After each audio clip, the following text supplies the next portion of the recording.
Thank you for the introduction, Barry. I am really excited to be here today to talk to you a little bit about the research that I actually conducted last year as part of my Masters at the University of Waikato. So I investigated bacteria on the surface of Manuka leaves, as Barry has kindly introduced already, and their potential to be an influencing factor in the quality of Manuka honey. Now this is a brand new research idea, so I'm going to spend a little bit of time talking to you today about the ideas behind this research, what we did, a little bit of what we found, and the significance for Manuka honey in New Zealand and the apiculture community. So, Manuka honey, it barely requires an introduction really. It is world famous for its antibacterial properties, which we commonly refer to as the unique Manuka factor. However, this unique Manuka factor tends to exhibit considerable variability across honey sourced from different Manuka populations and even from the same Manuka tree population across different years. I've spoken to a few beekeepers here this weekend already, and I've heard from a few of you that the last 2 years weren't particularly successful. So, owing to the environmental and economical importance of Manuka to New Zealand, scientists have devoted decades of research to try and understand what is driving these antibacterial properties, what's making it so unique, and really trying to get on board with the beekeepers and help you guys maximise the quality of honey that you are producing. Despite these efforts, however, the primary driving factor of the quality of this honey still remains fairly unclear. We're not really too sure why. There are multiple things that have been considered. For example, scientists have studied the genetics of Manuka trees.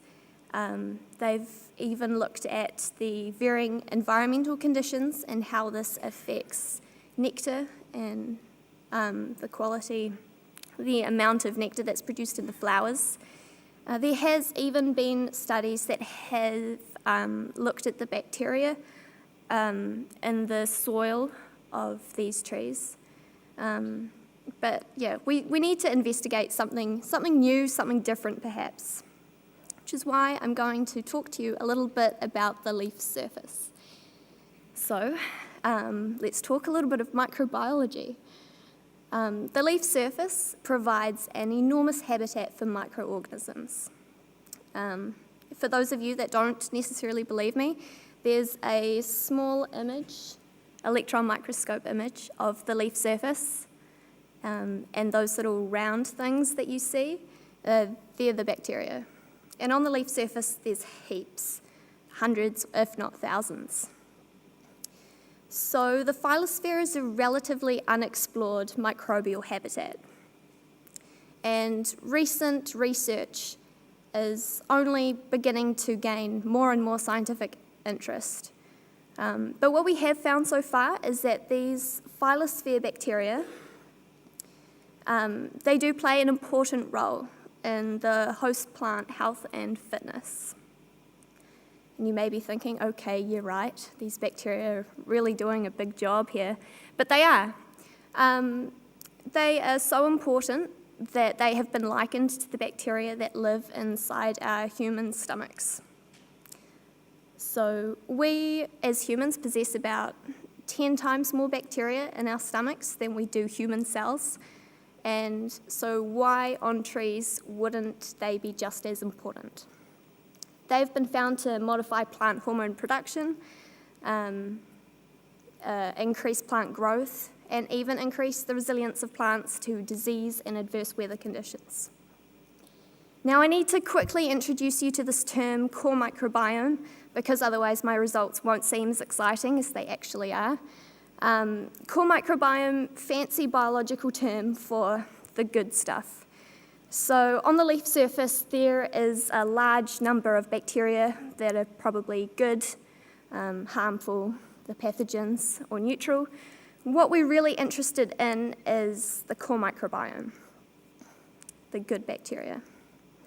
So the research question I want to pose to you today is, could a Manuka phylosphere core microbiome be driving Manuka honey quality?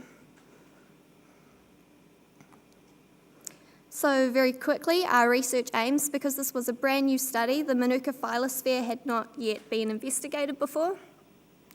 We wanted to dive in and see what bacteria lived on the leaf surface. And then my second objective, which is where things get a little bit more interesting, was to try really and identify those functionally important bacteria that could be benefiting the host tree.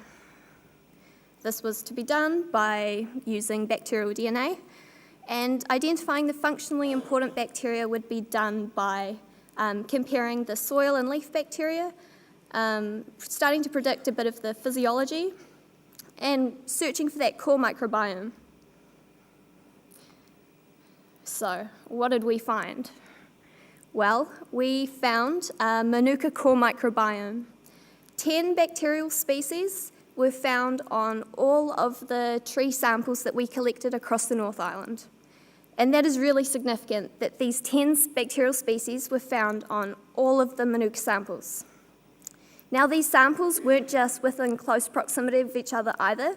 They were separated by hundreds of kilometres apart all across the North Island. We looked for them in soil samples, and they were not there, so they must be relatively unique to Manuka trees. And then we started looking at the physiology. Now, I can't go into massive depths about the physiology of these bacteria because I am running out of time, but we found really cool stuff. So some of them were able to degrade herbicides and pollutants, and it's just more of a backup that these bacteria are potentially doing something that's really cool. So the core microbiome may be influencing Manuka plant health. And I've run out of time a little bit, but the significance of this research, basically just what I've said, sheds light on a potential new driving factor of Manuka honey quality that has been overlooked until now.